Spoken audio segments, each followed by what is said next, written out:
Olá, boa noite. Boa noite. Em nova declaração, Papa Leão XIV faz apelo pela paz mundial. Que as nações moldem seu futuro com obras de paz, não com violência e conflitos sangrentos, pediu o Papa. Padre Léo mais perto dos altares. Comunidade Betânia vive momento histórico com o encerramento da fase diocesana do processo de beatificação. União dentro e fora da escola. Casal mostra que idade não é barreira para aprendizado. O resumo do acampamento na Canção Nova. Sacerdotes destacam liberdade, fé e avivamento eucarístico nas celebrações de Corpus Christi. Superação e aprendizado. Mãe de 5 filhos vence dificuldades e inspira outras mulheres com sua história. E com estreia mundial prevista para o próximo mês, The Chosen é destaque em coletiva no Vaticano. O Canção Nova Notícias está começando. Informação com verdade, fé e compromisso.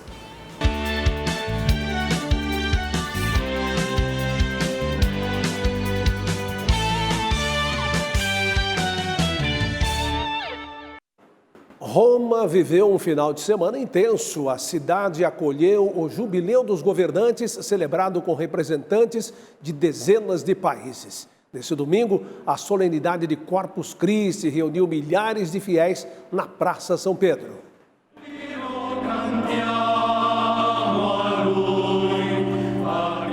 Na procissão de Corpus Christi, o Papa Leão XIV caminhou entre os fiéis, saindo da Basílica de São João de Latrão até a Basílica de Santa Maria Maior.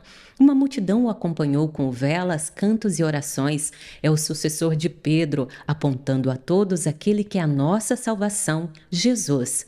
Ao final, Leão deu a bênção com o Santíssimo Sacramento.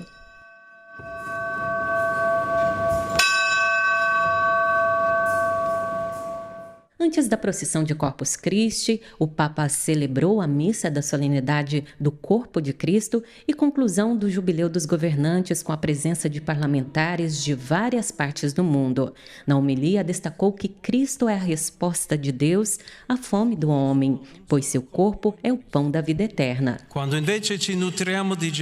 nos alimentamos de Jesus, pão vivo e verdadeiro, vivemos por ele, oferecendo-se totalmente o crucificado, ressuscitado, entrega-se a nós, que assim descobramos que fomos feitos para nos alimentarmos de Deus. Aos governantes, o Papa afirmou que uma boa ação política pode oferecer um serviço eficaz à harmonia e à paz, tanto em nível social quanto no âmbito internacional. Deus certamente fez acontecer a sua graça no coração desses irmãos e irmãs parlamentares que estiveram aqui, sem contar a graça de termos também esse contato com o Santo Padre, o Papa Leão XIV. E a Canção Nova, ela sempre cultivou essa relação institucional. É uma emoção muito grande, é uma responsabilidade grande, porque a gente sabe quantas pessoas gostariam de estar aqui e não podem. Então a gente se sente representando todos os católicos que gostariam de poder estar aqui nesse momento. Fico muito honrado, muito feliz de ver esse momento tão importante.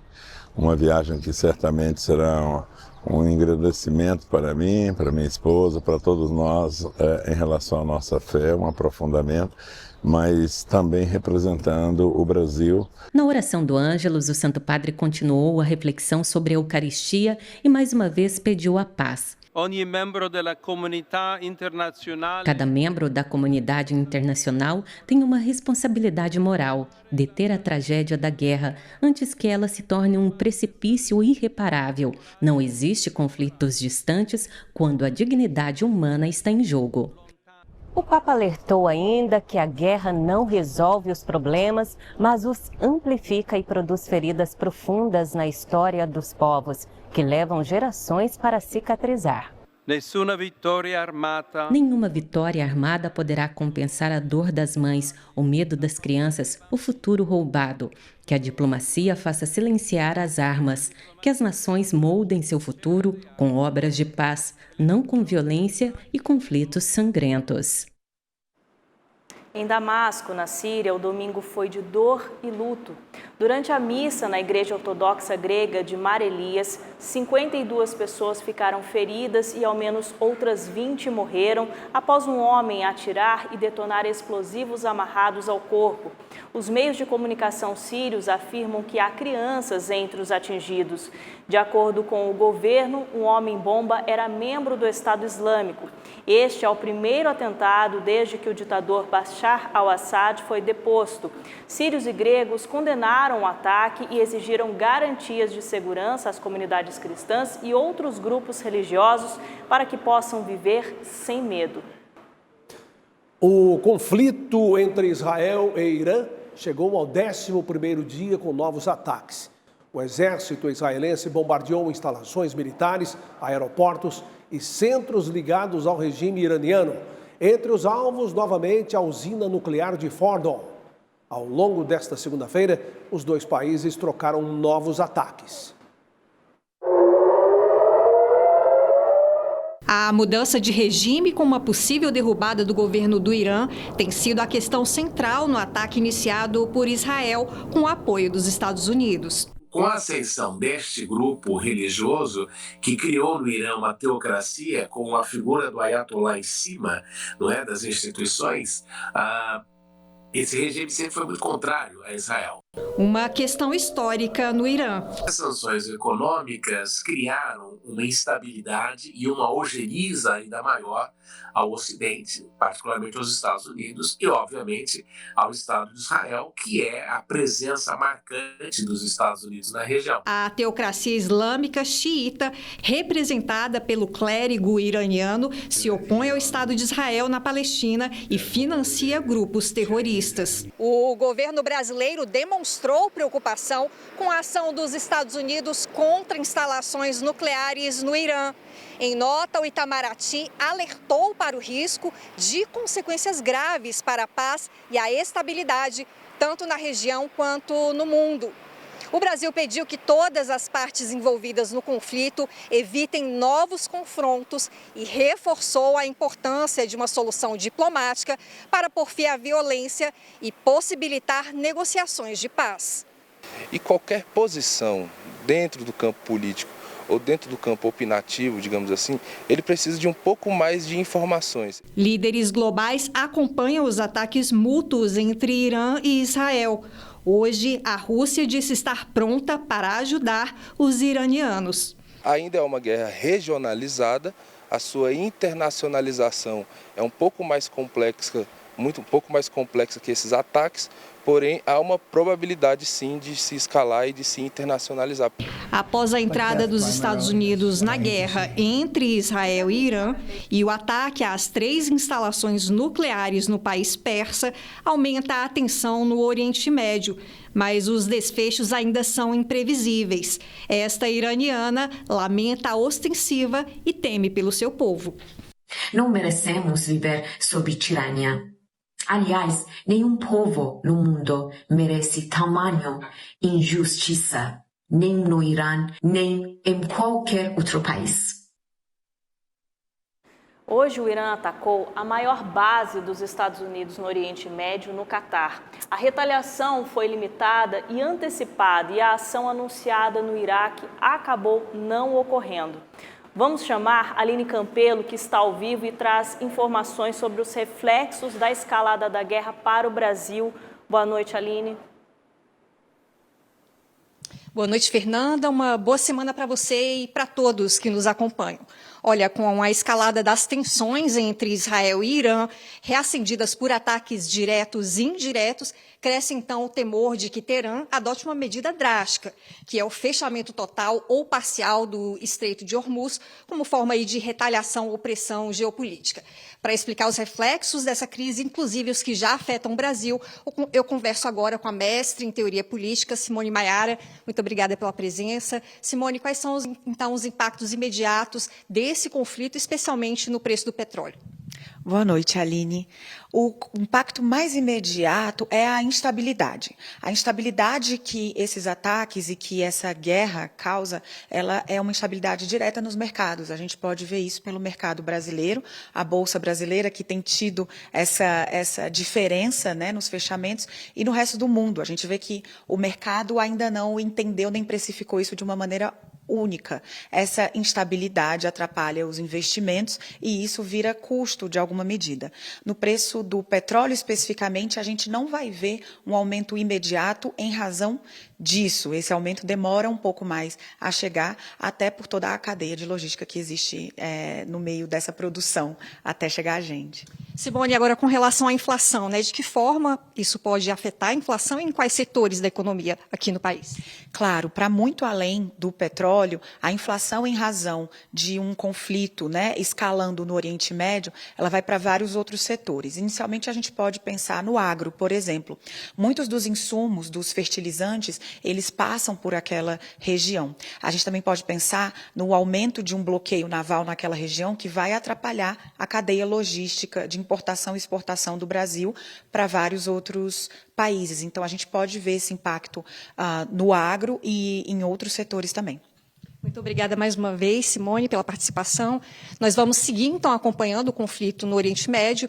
Eu volto com você no estúdio em Cachoeira Paulista. Fernanda. A previsão de uma nova frente fria mobilizou a Defesa Civil de São Paulo, que já emitiu alertas à população.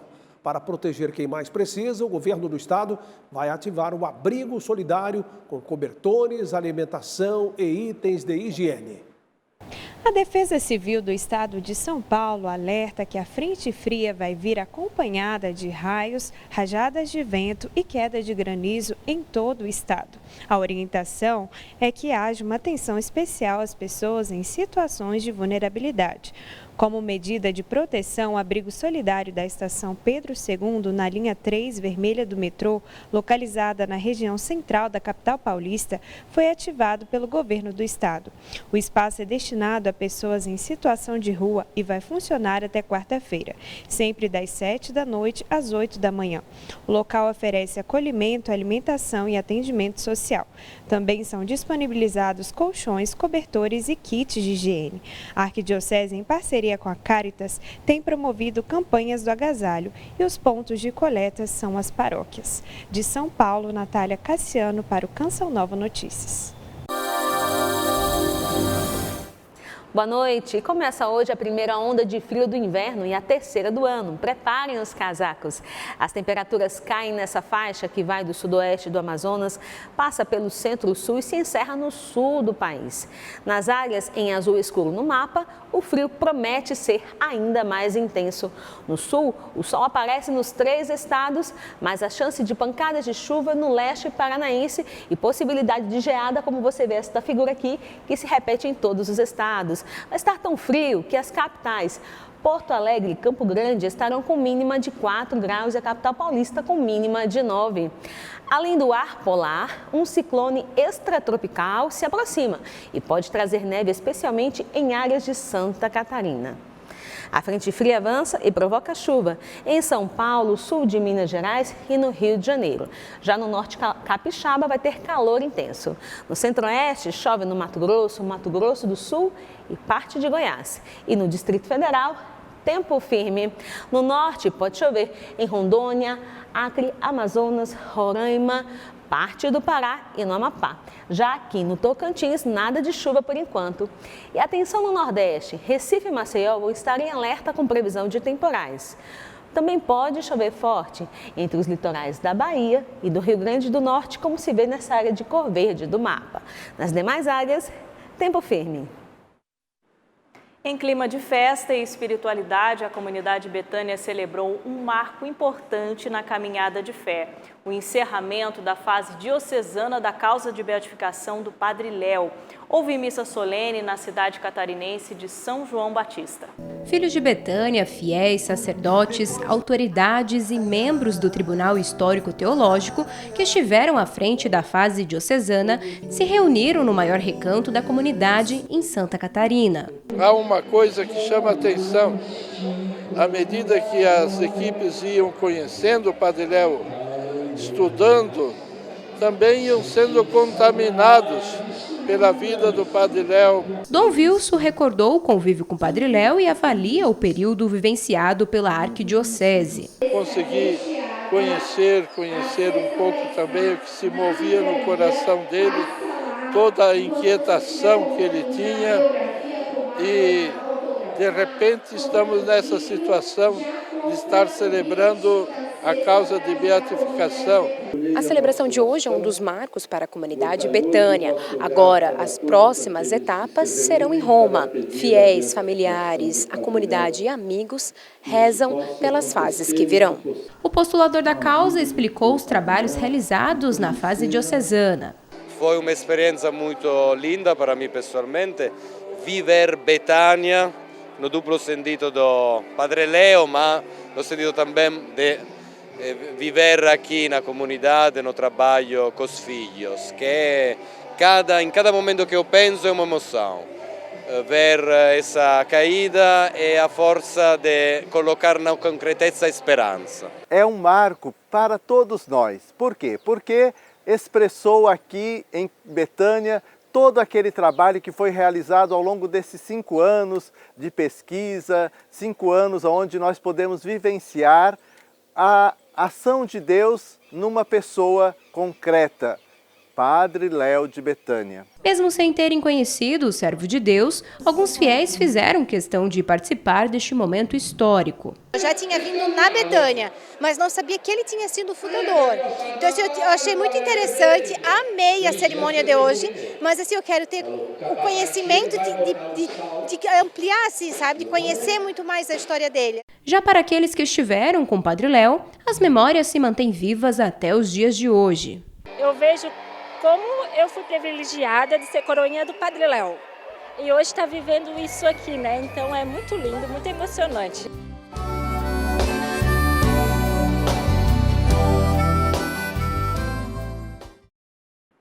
Estamos de volta para contar uma história de dificuldades superada por meio do empenho profissional. A trajetória que você acompanha agora é de uma mãe de 5 filhos que decidiu empreender, transformar a realidade de sua família e inspirar outras mulheres.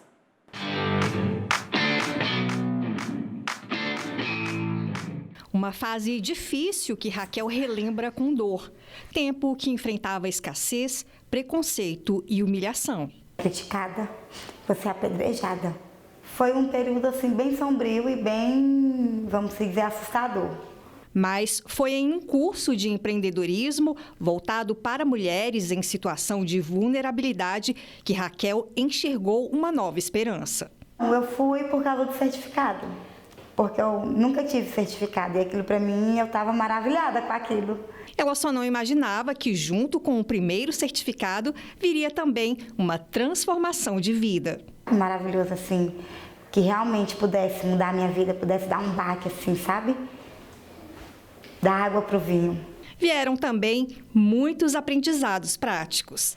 Precificar, eu aprendi a etiquetar, eu aprendi a mexer no Instagram. Eu fiz o Instagram com a tag dos meus bolos, eu pude fazer a tag dos meus bolos.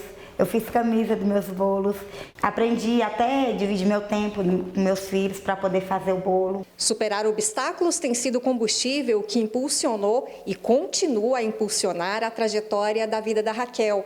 Hoje, como empreendedora, aos 31 anos, mãe de 5 filhos, ela deixou para trás uma rotina e já almeja novos voos. Quero alavancar meus negócios, quero ter sócios. A proposta do projeto do Sebrae é oferecer capacitação técnica e prática em produção de alimentos e gestão de pequenos negócios, com linguagem acessível, dinâmicas inclusivas e conteúdos conectados com a realidade das participantes. Mulheres que sofrem de agressão doméstica, né, ou que querem empreender. Até hoje nós alcançamos 99 mulheres, são 99 mulheres certificadas. Certificação que vem acompanhada de autoestima, dignidade e transformação de vida. Eu me sinto realizada, eu me sinto uma empreendedora de sucesso. O Banco Central prepara uma nova ferramenta para conter os golpes realizados nas transferências pelo Pix. O mecanismo de devolução deve entrar em funcionamento no ano que vem. No ano passado, as fraudes com o Pix causaram prejuízo de quase 5 bilhões de reais. Mais de 3 milhões de pedidos de devolução foram feitos por vítimas que transferiram dinheiro diretamente para contas de golpistas. Na maioria dos casos, os valores não puderam ser recuperados. Logo após cometer um golpe, os criminosos transferem os valores rapidamente para diversas contas de laranjas. A estratégia impede a devolução do dinheiro. A nova ferramenta criada pelo Banco Central promete elevar o nível de segurança e rastrear valores de até 5 contas. A novidade foi anunciada pelo presidente do Banco Central durante um evento da Federação Brasileira de Bancos, a FEBRABAN. Ele vai permitir a contestação de transações de Pix de forma simples e intuitiva, diretamente por meio do aplicativo dos bancos. De forma 100% digital, ele vai ser aplicável, obviamente, em casos de fraudes, golpes e crimes. Então, você vai conseguir fazer esse pedido e vai permitir para as instituições fazerem um rastreamento maior. O mecanismo especial de devolução, MED 2.0, vai integrar mais de 800 empresas que operam com o Pix já no primeiro trimestre de 2026.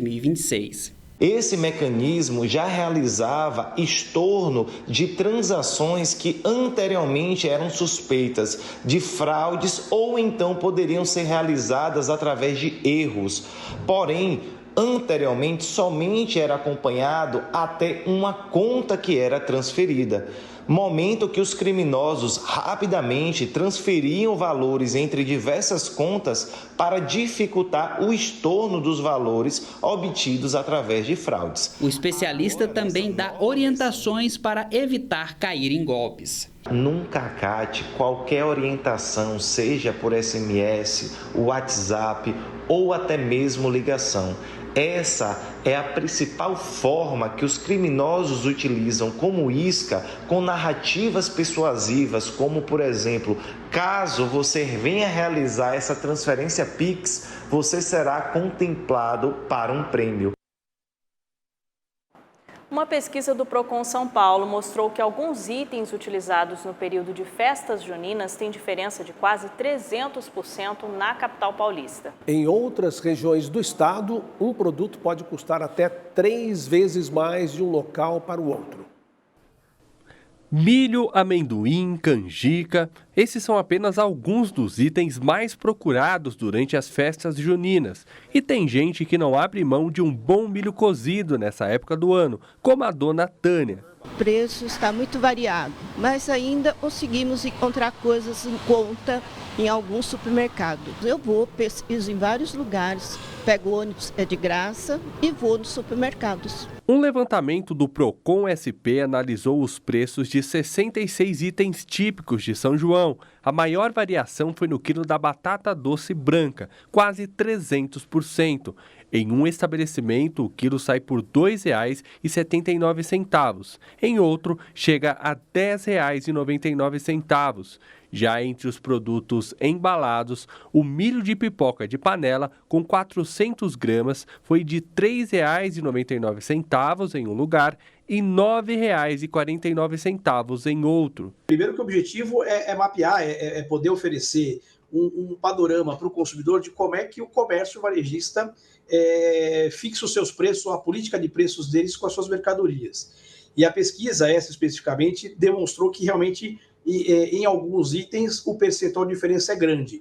A pesquisa também comparou preços no interior e no litoral do estado, onde as diferenças foram ainda mais expressivas, ultrapassando os 350%.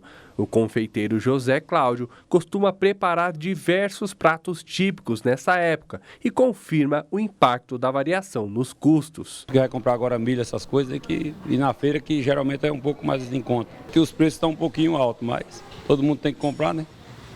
Para não passar a festa junina sem comer um bolo de milho e tal, essas coisas, curau. Os festejos juninos aumentam também a economia e o turismo no estado de São Paulo. Segundo a Secretaria de Turismo e Viagens, entre junho e agosto, os visitantes devem movimentar mais de 380 milhões de reais nas cidades paulistas. A pesquisa de preços pode ajudar muito nesse período. No Brasil, a gente não tem uma política de controle de preços, né? É um princípio da livre iniciativa, liberdade econômica. É por isso que nós, o Procon São Paulo, não só nesse item específico, o extra sazonal de produtos juninos, mas nós temos mensalmente pesquisas comparativas de preço. O consumidor precisa estar realmente assim conscientizado do quanto é importante ele pesquisar. Em clima de expectativa, o Vaticano acolheu hoje a pré-estreia oficial do 4º episódio da 5ª temporada da série The Chosen. A produção cristã de sucesso mundial será exibida em diversos países no mês que vem. Em coletiva no Vaticano, o diretor e elenco da série The Chosen falaram sobre os novos episódios em gravação na cidade de Matera, na Itália. A nova temporada trata da crucificação e ressurreição de Jesus. De acordo com o diretor, a série está presente nos 5 continentes e 30% dos telespectadores no mundo não são cristãos. Sabemos que há muita coisa acontecendo no mundo hoje. Somos gratos por poder compartilhar o trabalho que fazemos. Esperamos impactar a cultura de uma forma positiva. A estreia do episódio 4 da 5ª temporada foi realizada no fim da tarde de hoje no Vaticano e traz uma das cenas mais impactantes da série, a última ceia das mulheres com a canção Dayenu, que significa teria sido suficiente, cantada durante a Páscoa judaica. A 5ª temporada será lançada na Itália no próximo mês. O diretor Dallas acredita que Deus colocou a série num lugar de desafio e surpresa e não importa o quanto uma série ou peça de arte possa crescer, de alguma forma Deus irá lembrar que é preciso ser dependente dele. De Roma, Danúbia Gleiser para o Canção Nova Notícias. Milhares de pessoas estiveram na Canção Nova neste fim de semana durante o acampamento de Corpus Christi. O evento reuniu fiéis em 4 dias de vivência eucarística. Cada momento fortaleceu a fé e reavivou corações. Pregações, adoração e testemunhos marcaram esse tempo especial.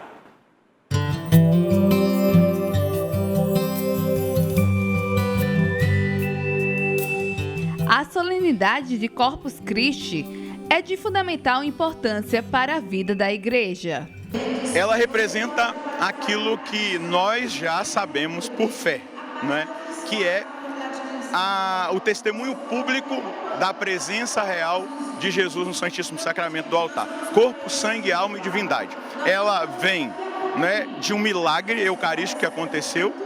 E a partir daquele milagre eucarístico, a procissão que foi feita, trazendo aquela hóstia que sangrou, né, pelo bispo, foi uma inspiração que veio na igreja para que nós fizéssemos também a transladação do Santíssimo nas ruas, dando testemunho público que Jesus está presente, vivo, ressuscitado. Eu sou o pão da vida foi o tema trabalhado nas pregações. Declarar que Jesus é o pão da vida é declarar que Ele tem vida para nós. E essa vida se encontra nele, na comunhão, na adoração, na experiência com a presença real dele. A partir daí, esse tema que foi desenvolvido, tantas outras pregações, nos levou e levou esse povo a essa consciência, a ser mais eucarístico, a ter mais piedade e a saber que está comungando a vida de Deus e a vida eterna. Em sua pregação, Frei Gilson destacou que Jesus respeita a liberdade humana, mas que cada um é responsável por suas escolhas. E, por fim, ressaltou que a fé é dom de Deus. Fé não vem de mim mesmo, não vem das minhas obras. A fé é um dom do alto. Padre Roger fez questão de afirmar que no seio da igreja tem acontecido um avivamento eucarístico.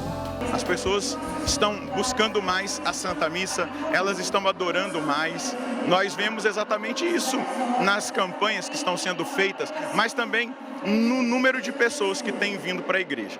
E a gente vai perceber que os frutos, eles são maravilhosos, porque quem comunga vai recebendo da vida de Deus. E cada um leva para casa uma graça especial. A segunda pregação do Frei Gilson à tarde foi muito especial para mim. Logo depois nós fomos à missa aqui na igreja e realmente foi um momento assim, eu passei a ver a Eucaristia de um modo totalmente diferente que eu vinha antes. Foi algo muito bonito assim na minha fé.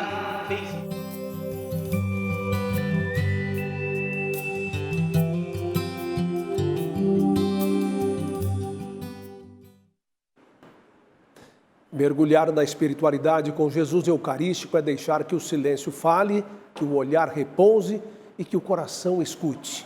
É estar diante daquele que não acusa, não exige, mas oferece presença, consolo e sentido. Porque onde está o corpo de Cristo, ali também está a esperança que jamais se apaga. Alcançamos até aqui 66% na campanha de junho. Seja sócio evangelizador, doe pelo Pix com a chave pix.doação@cançãonova.com. Obrigada por sua fidelidade. Existe uma idade ideal para retomar os estudos? Pois é, em Belo Horizonte, uma história inspiradora de um casal de idosos mostra que sempre há tempo para recomeçar. Pois é, Dona Neuza e o seu Antônio compartilham a vida e uma trajetória de busca por conhecimento após 50 anos longe do ambiente acadêmico. Dona Neuza, 73 anos, seu Antônio, 83. Duas histórias que se cruzaram há quase 54 anos. Resultado, 3 filhos e 3 netos. Apesar da realização familiar, ainda existia um desejo no coração de Dona Neuza, voltar a estudar. Até que um dia, passando em frente a essa escola, uma faixa anunciava as inscrições para uma modalidade destinada a jovens, adultos e idosos. A informação reavivou o sonho de voltar à sala de aula, algo que Dona Neuza precisou deixar para trás na adolescência. Eu pensava no outro primeiro. Aí eu falei assim, gente, eu fiz 70 anos e não fiz nada por mim ainda. Agora eu vou fazer. Vou começar a estudar, né? Diante da vontade da esposa, seu Antônio decidiu não apenas apoiá-la, mas se unir a ela em mais essa jornada.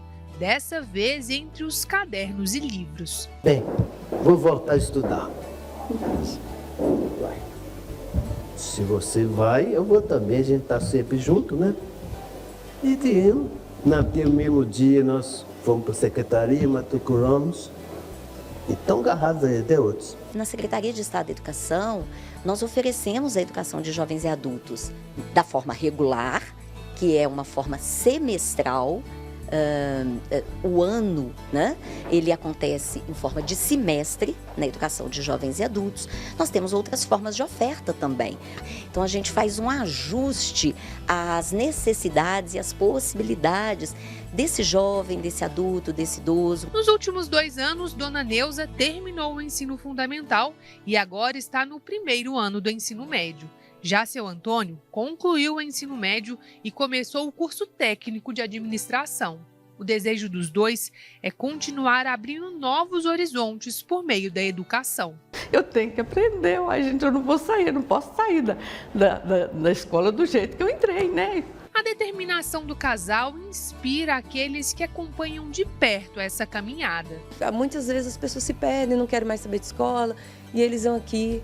A gente fica muito orgulhoso. A cada novo conteúdo aprendido e desafio superado, eles provam que nunca é tarde para realizar os sonhos. A pessoa vai deixando o tempo passar, não dá mais, eu cheguei em uma certa idade, não dá para estudar mais, é pura bobagem.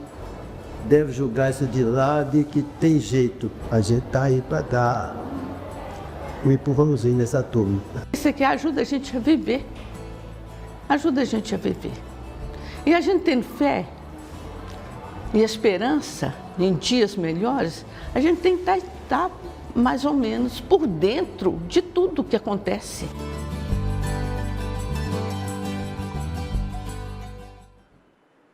Pois é, a busca por conhecimento deve ser celebrada sempre. E cada dia é uma nova oportunidade, né? Sim, sempre tempo de aprender. Reveja as reportagens do portal noticias.cançãonova.com ou no YouTube, @Canção Nova Jornalismo. Assista em instantes à transmissão da Santa Missa direto da Catedral Nossa Senhora do Líbano, em São Paulo. Uma ótima noite e até amanhã, se Deus quiser. Boa noite e paz para você.